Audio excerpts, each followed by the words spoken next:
You clicked because you saw the words hard to explain and you assumed it was clickbait. I did too. I built my whole career on taking videos exactly like this one apart, line by line, until nothing was left but a tired old monument and a lot of wishful thinking. So let me tell you the conclusion first, because it still bothers me. One of the stones at the center of Stonehenge did not come from Wiltshire. It did not come from Wales. It came from the far north of Scotland, more than 700 kilometers away, and nobody can tell you how it got there. I set out to prove that finding was a mistake. I could not. The thing that reopened this was not a psychic or a dowser. It was machine analysis of geochemical fingerprints and high-resolution scans, the kind of cold, boring computation I trust, precisely because it does not care what I want to be true. I want you to stay until the end, because there is a single line in a paper published in the journal Nature in August of 2024 that broke me. I read it 3 times sitting at my desk at 2 in the morning looking for the error. There was no error. And I am going to give you every reasonable explanation along the way, every comfortable exit, and you are going to watch each one close in front of you the same way they closed in front of me. Let me start where I started with the easy answer. The obvious explanation, the one I genuinely believed when I began, is that the people who built Stonehenge used whatever rock was lying around. That is what reasonable people did everywhere else. You do not haul building material across a country when there is perfectly good stone in the next field, so my first assumption was simple. The stones are local, end of mystery. Ancient people were practical, not magical. And for the big stones, I was half right, which is exactly what made me overconfident. The enormous uprights you picture when you think of Stonehenge, the ones holding up those massive horizontal lintels, are called sarsens. Some of them weigh more than 20 tons. For a long time, even archaeologists assumed they came from the Marlborough Downs in a vague, hand-waving sort of way. Then, in 2020, a geologist named David Nash and his team did something I respected. They took a fragment of a sarsen, a core that had been drilled out during repair work in 1958, and then kept in a private collection in America for decades, and they ran a detailed geochemical analysis on it. The result pinned the source. 50 of the 52 surviving sarsens matched a specific place called West Woods, just south of Marlborough. That is about 25 kilometers from Stonehenge. 25 kilometers is a brutal distance to drag a 20-ton block across chalk hills, but it is believable, it is human, it fits the practical picture. I remember feeling reassured. See, I told myself, there is always a sane explanation if you look hard enough.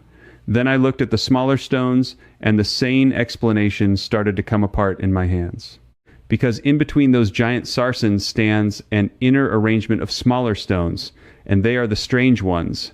They are called the bluestones, and there are roughly 43 of them left. They are not local. They are not from West Woods. They are not from anywhere in Wiltshire. They come from the Preseli Hills in southwest Wales, around 250 kilometers away. So I did what any skeptic does. I reached for the next easy explanation. Glaciers? This is a real theory, and I leaned on it hard, because it lets you keep your sanity. The idea is that you do not need anyone to carry these stones at all. During the last ice age, glaciers ground their way across Britain, ripping up rock and dragging it for hundreds of kilometers, dumping it wherever the ice finally melted. If a glacier carried Welsh bluestones eastward and left them scattered somewhere near Salisbury Plain, then the builders of Stonehenge simply found them lying nearby. No epic journey, no impossible feat. Just lucky geology. I wanted that to be true.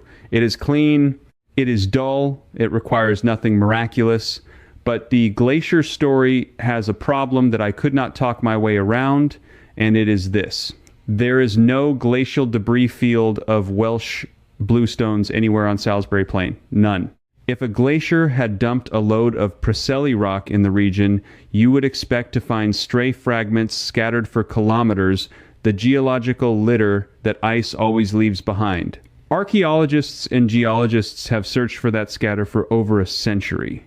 The only Preseli bluestone on Salisbury Plain in any meaningful quantity is sitting inside Stonehenge itself, shaped, arranged, and placed by human hands. Glaciers do not stack stones into a circle. Glaciers do not sort their cargo and leave only one tidy pile exactly where a monument will later stand. And then the modern analysis made it worse for the glacier theory, much worse. Researchers led by Richard Bevins and Rob Ixer narrowed down not just the region but the exact outcrops.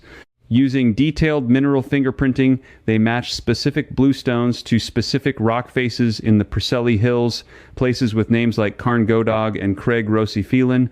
They were not saying the stones came from Wales in general.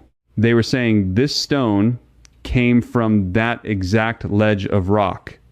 And when they excavated those outcrops, they found something that no glacier could ever leave behind. They found the quarries. I need you to sit with that, because this was the moment my comfortable explanation died. At Craig Rosiphelan and Carn Godog, the team led by Mike Parker Pearson found stoneworking tools, artificial platforms built to lower the stones down, and natural vertical pillars that had been deliberately split away from the rock face. They even found a recess in the cliff exactly the shape and size of one of the Stonehenge bluestones, like a missing tooth. The radiocarbon dates from those quarry sites cluster around 3,000 years before the Common Era, give or take. That is centuries before some of the construction phases at Stonehenge. Human beings went to those hills, cut those pillars out of the living rock, and took them away, so the stones did not roll downhill on a river of ice. People quarried them, people moved them. 250 kilometers on foot with no wheels in regular use in Britain at that time, no draft horses, across rivers and valleys and forest. And the question I could no longer avoid was the one this whole video is built around. Why would anyone do that? Here is where I want to stop you from making the mistake I almost made. The lazy assumption that this is just ancient people being irrational, doing pointless hard things for superstition. Because someone, somewhere, decided long ago that this question was settled, that it was just religion, just ritual, nothing to see, and they were comfortable by leaving it there. I was comfortable leaving it there too. The trouble is that the more carefully you look, the more it stops looking like blind faith and starts looking like a choice based on something real, something physical about the stones themselves.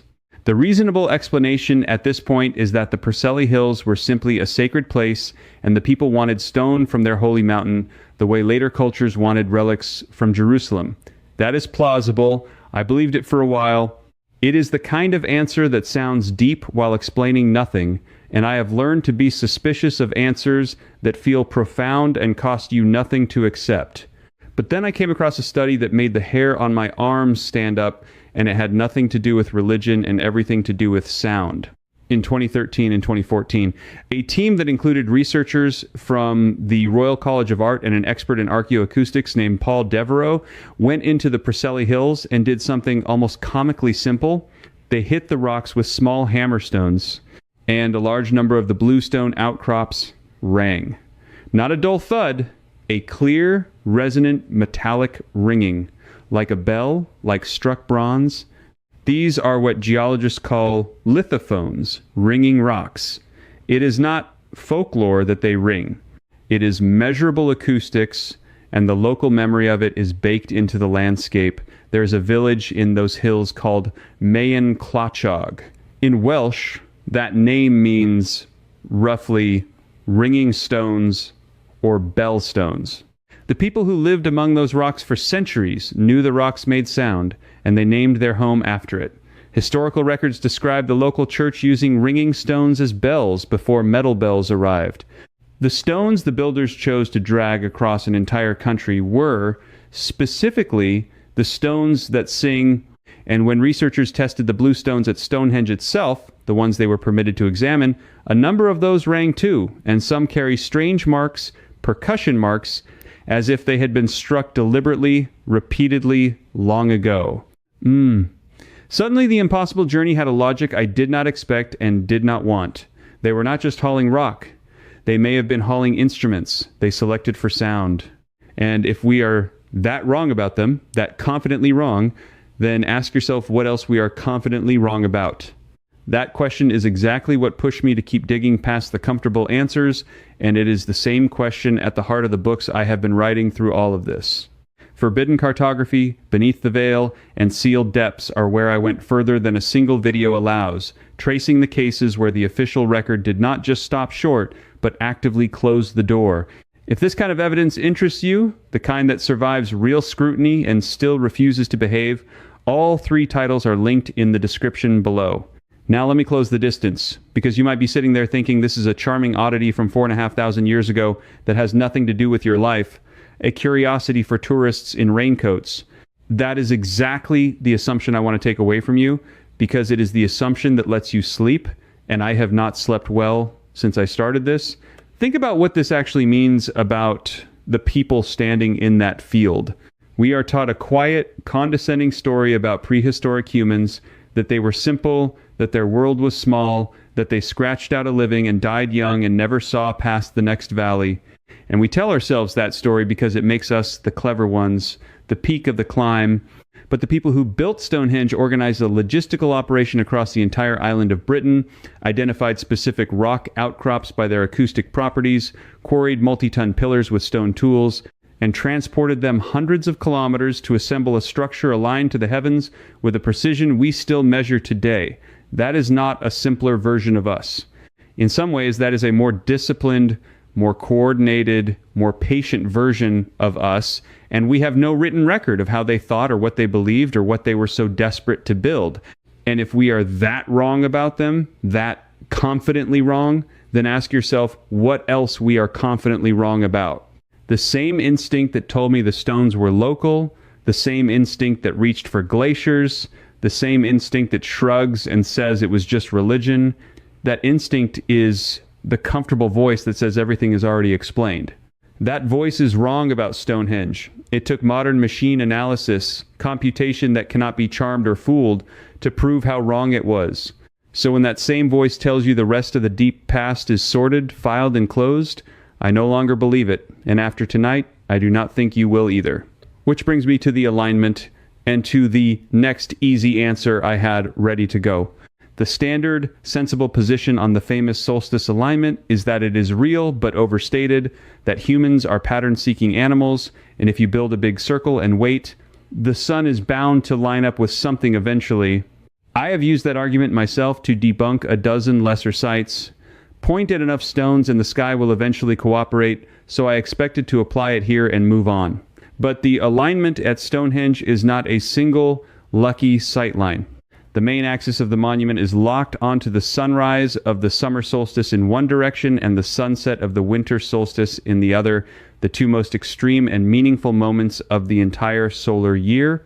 And here is the detail that survived my skepticism. Recent thinking, including work by Mike Parker Pearson, argues that the winter solstice, the death of the year, the longest night, may have been the more important one, the time when great gatherings happened. Excavations at the nearby settlement of Durrington Walls found the bones of thousands of pigs, and analysis of their teeth showed most were slaughtered in midwinter. People were traveling to this landscape from as far away as Scotland based on isotope analysis of human and animal remains to feast in the dead of winter, in the dark, in the cold, at the exact moment the monument was built to capture. This is where the modern scanning comes in, and where my last comfortable idea that Stonehenge is a single isolated ring fell apart completely. Beginning around 2010, a project called the Stonehenge Hidden Landscapes Project swept the surrounding fields with ground-penetrating radar, magnetometers, and other remote sensing, then fed the data through computational analysis to reconstruct what lies beneath the turf. They were not digging. They were reading the ground like an X-ray. And what the analysis pulled out of the soil was staggering. Stonehenge does not stand alone. It sits in the middle of a vast, dense complex of buried monuments, pits, and structures that no one had seen because they are invisible from the surface. The most dramatic find came at Durrington Walls, less than 3 kilometers away. The scans and subsequent work revealed a ring of enormous pits, more than 20 of them, each around 10 meters across and 5 meters deep, arranged in a circle more than 2 kilometers in diameter. 2 kilometers! It is one of the largest prehistoric structures ever identified in Britain, and it was completely hidden until machines read the magnetic signature of the Earth. People walked their dogs over it for generations and never knew.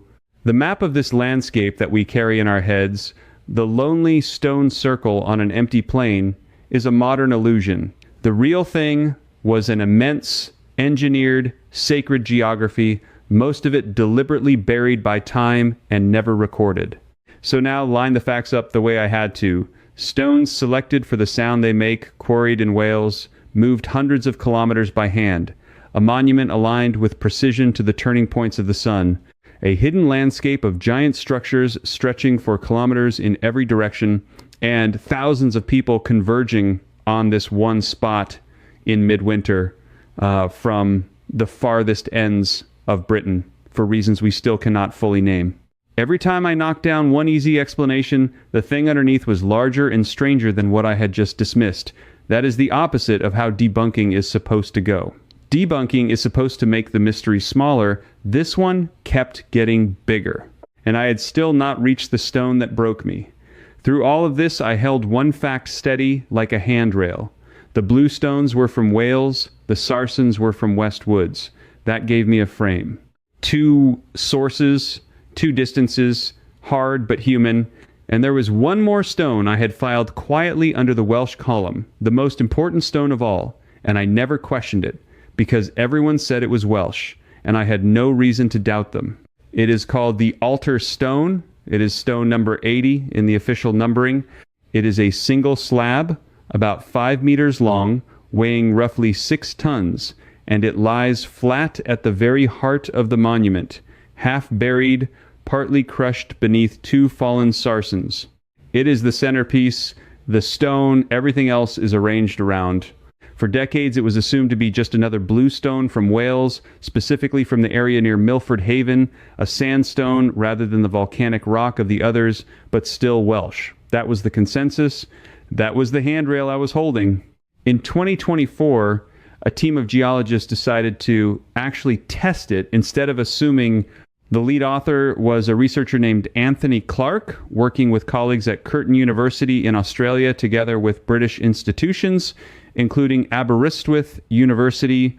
They examined the mineral grains inside fragments of the altar stone, microscopic crystals of zircon, apatite, and rutile, and they measured the ages of those grains with great precision. Mineral grains are like a fingerprint of the bedrock they came from. Each region of rock has its own distinct age signature, formed over hundreds of millions of years, and that signature does not lie and cannot be staged. The fingerprint of the altar stone did not match Wales. It did not match anywhere in southern Britain. The grains gave ages, clustering in ranges, some around 1 billion years old and others far younger, a combination that pointed to one specific geological region, the Orcadian Basin in the far northeast of Scotland, near the Orkney Islands. The published finding put the source of the altar stone at least 750 kilometers from Stonehenge. That paper appeared in the journal Nature on the 14th of August, 2024. And there was a line in it, the line I read 3 times in the dark, that stated the obvious consequence in plain scientific language. The chemistry rules out a Welsh origin and points firmly to northeast Scotland. The most important stone at the center of the most famous monument in Britain was carried, somehow, the entire length of the island. I tried immediately to save my skepticism. I reached for the same exit as before, a glacier. Surely a glacier carried this one too, from Scotland all the way south. But the ice in Britain did not flow in that direction along that route in a way that could deliver a single intact 6-ton slab to Salisbury Plain and nowhere else, with no trail of similar Scottish debris behind it.